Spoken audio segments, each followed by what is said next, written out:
you never fail in a psychometric test. We can't be happy all the time, hey, or we can't be sad all the time.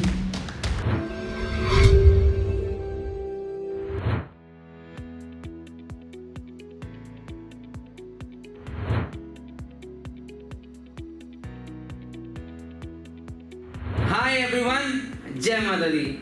Merchant Navy Decoded में आप सब लोगों का स्वागत है. And today's video is all about psychometric test. Let's start, guys. First thing is, what does psychometric test stand for? Guys, psychometric test is broken down into two words: psych and mind. Metric. Psych means mind, and metric means measurement, guys.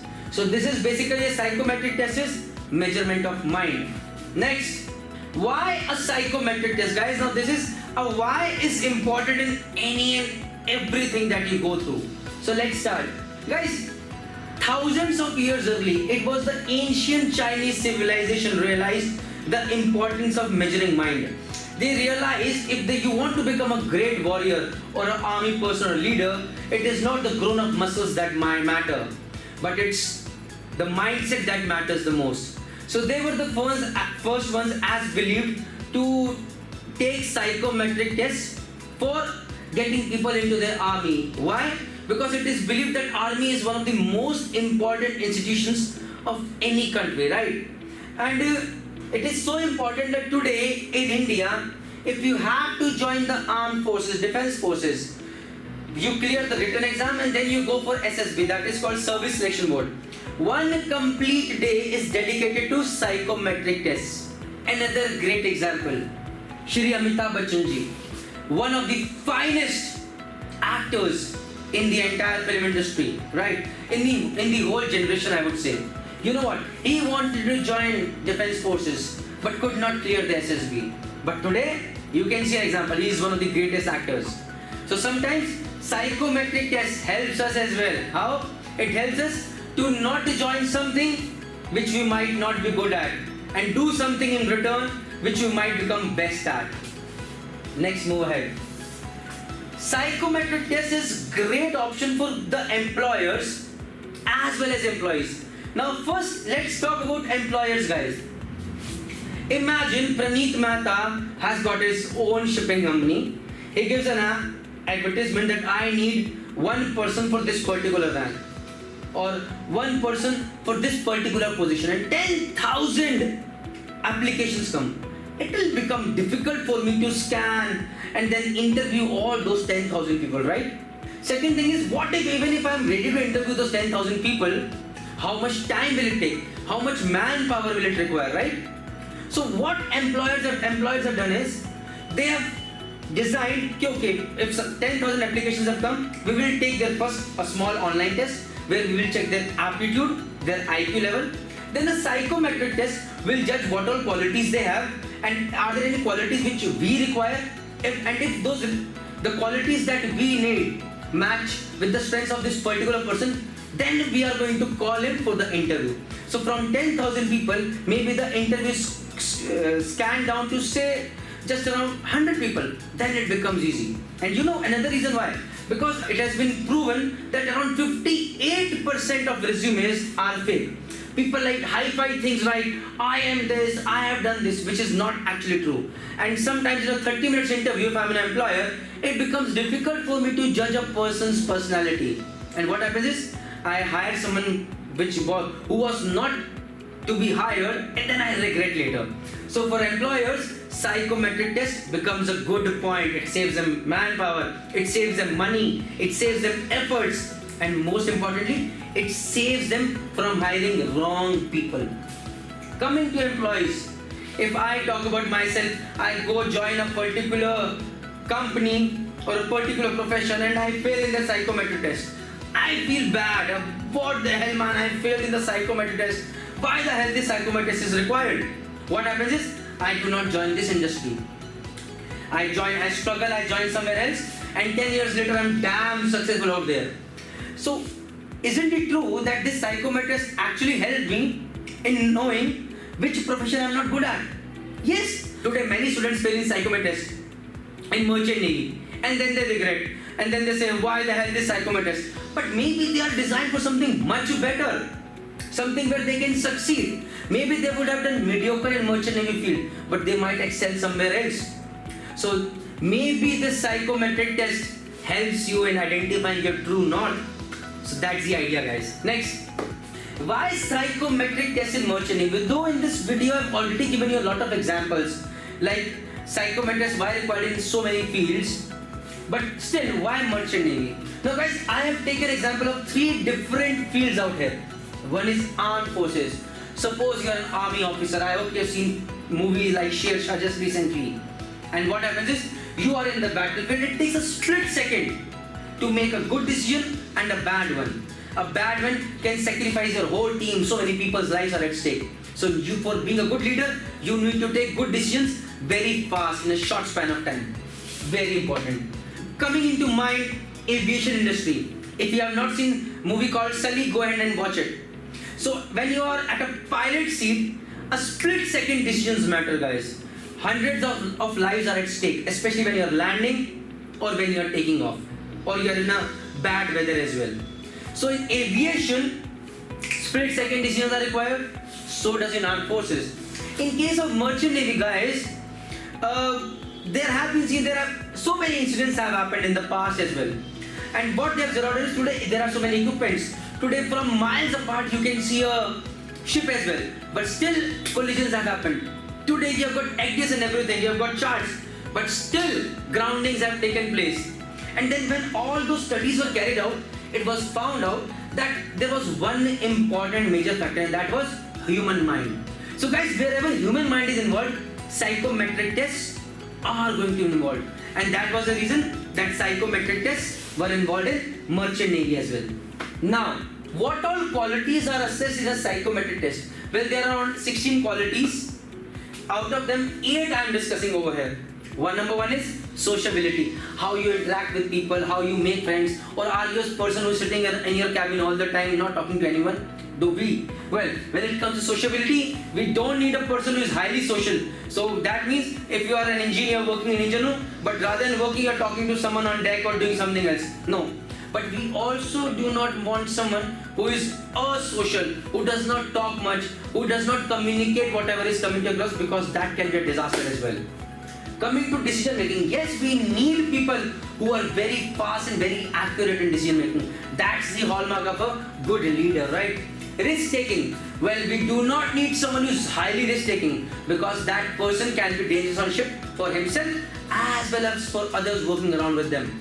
But we also do not want someone who is least risk taking, very, very, very safety conscious, because that kind of person will not be ready even to do the daily activities on ship, because risk is involved anywhere and everywhere. You have to mitigate them and then work, right? Another is ability to organize and plan. Well, when you become a second engineer, a chief engineer, or a captain, or a chief officer, this ability is really important. But those skills are honed from the beginning itself. Like when I talk about myself, I feel my organizing and planning skills are pretty poor. I can assure you that. Reactiveness. Well guys, I think that this is one quality where I can do great. Why? Reactiveness is something, suppose how you react to a particular situation. Say, you are sailing on ship, suddenly fitter comes and taunts your gives you a sarcasm signal, say something sarcastic to you, and you run behind him with a hammer, I'll kill you or something like that. We do not need people like that.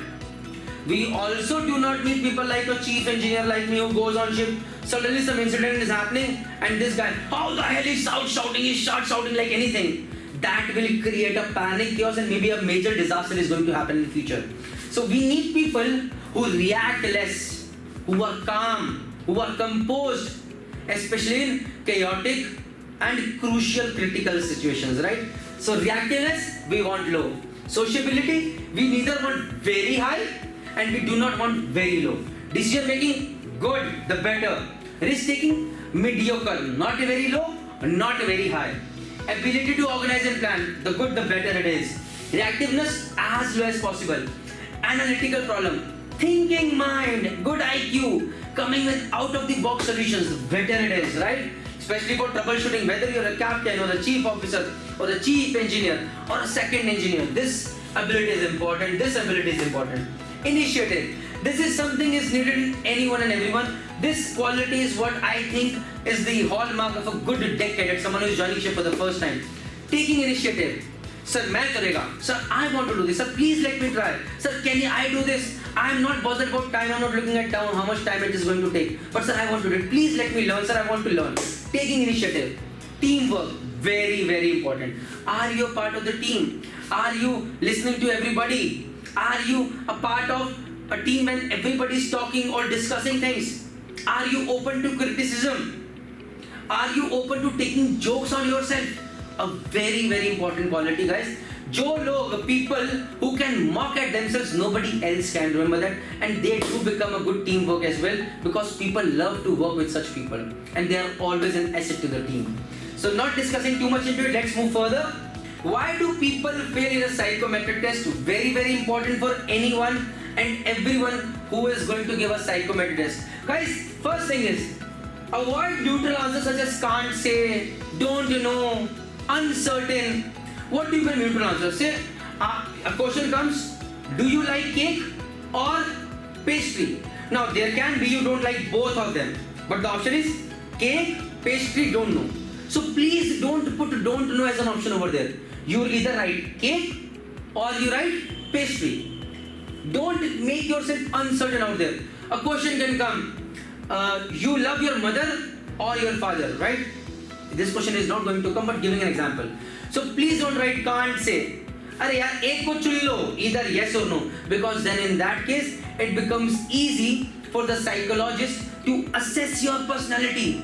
When there are a lot of random answers, a lot of uncertainty, can't say, don't know, the psychologist is going to think, this guy does not know about himself, how will I know? And that is one reason that you fail. Copied? Second is, not understanding the language or uncertain. The questions that come in a psychological psychometric test, sometimes the time limit is less. Second thing is, sometimes the questions are not very clear.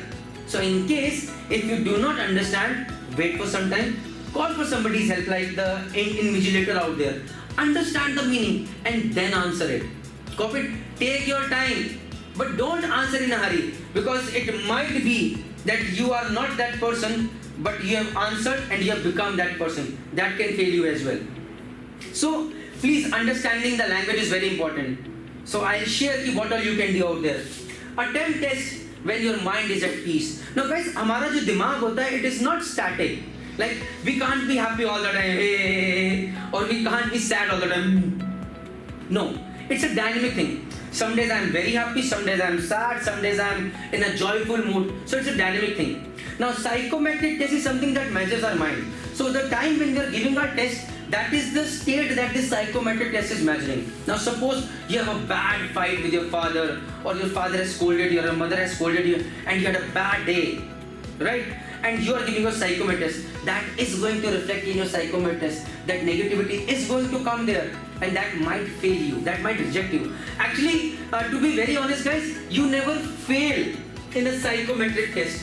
Please guys, you never fail. It is just that the qualities that are required in a psychometric test, for that particular job, you do not, your profile does not match with that profile. It is very important for you to understand. So when someone says, I failed in a psychometric test, don't say that. It is just that the qualities that you have are not matching with the qualities that are required for this particular profession. That means you are good for something else. Go find it out, find your true north, go ahead with that.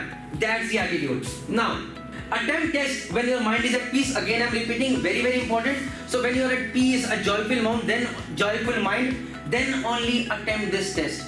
Suppose you have come after a long journey, you have traveled, you are sleepy, and then you are attempting a test, it will not work that way. So take a rest and attempt it when your mind is at peace, shant, cool. Copied? Next. A very, very important. Are there any tips, tricks, and hacks to pass the psychometric test? Well guys, out here I will help you by saying, I will show you a blog out here, just hold on. Guys, this is the blog that I've written in my website called merchantnavydecoded.com. All the important information that you need to have is here in this detail out here. So it's quite a detailed blog under the guidance of professionals like Miss Pinky Roy, who is one of the leading marine psychologists of the shipping industry. So out here guys, are there any tips, tricks and hacks to pass the psychometric test? So guys, first of all, you need to understand that there are no tricks or hacks to pass a psychometric test. It's either a yes or a no, first thing. But still sometimes we do make a mistake where we fail. And what can we do? Suppose we have failed, to pass it next time. That is not a tip or a trick, but it's an actual way to do it. So first thing is, sir, please work on your communication skills. Please work on your comprehension, understanding the English language, so that you actually understand the sentence, and then as per your psychology, as per your personality, you answer with a yes or no, something like that.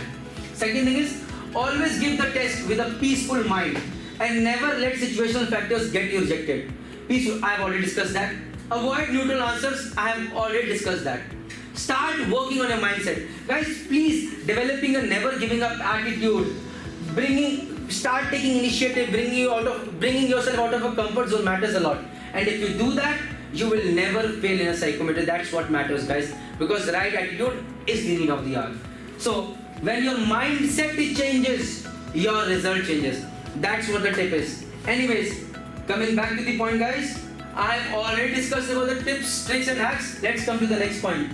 What kind of questions are asked in the psychometric? So in the blog, I have covered all those questions, but I'm sharing some random questions with you. Do you like to go out with friends? Now this is basically checking your sociability. So you say agree, or you say no, I disagree. Try to avoid sometimes, guys, out here. आगे बढ़ते हैं. I believe more in being properly serious in everyday life. Can't say the saying laugh and be merry most of the time. So this question is asked. If I am there, actually my answer will be this: being properly serious in everyday life. Most of the times I'm damn serious, guys. But don't say can't say. Avoid this, guys. Please avoid this. Whichever option comes near to your personality, please answer that one. Next, I find life to be meaningless and worthless. So whatever option applies to you, just read it carefully and answer that. Next, another is, my friends always take advice from me. Strongly disagree, disagree, uncertain, agree, strongly disagree. So these are 5 options. Suppose if your friends take advice from you all the time, strongly agree or disagree would make sense. But try to avoid uncertain out here, please. My friends think of me as approachable, sensible, introvert. Now out here you need to know the meaning of approachable and introvert as well. Only if you know the meaning, then only you can give the right answer, right? Guys, this video would not have been possible without Miss Pinky Roy ma'am. She has extensively worked with DG Shipping on a few research papers as well. She has been associated with Anglo-Saxon Maritime Academy as a consultant psychologist as well. This blog and this video has been made under her guidance. Thank you very much, ma'am. Jai Mata Di. All I can say is, guys, I hope this video is understandable, though a bit lengthy, but it makes sense. And lastly, please do read the blog at Merchant Navy Decoded and share your comments in the comment section.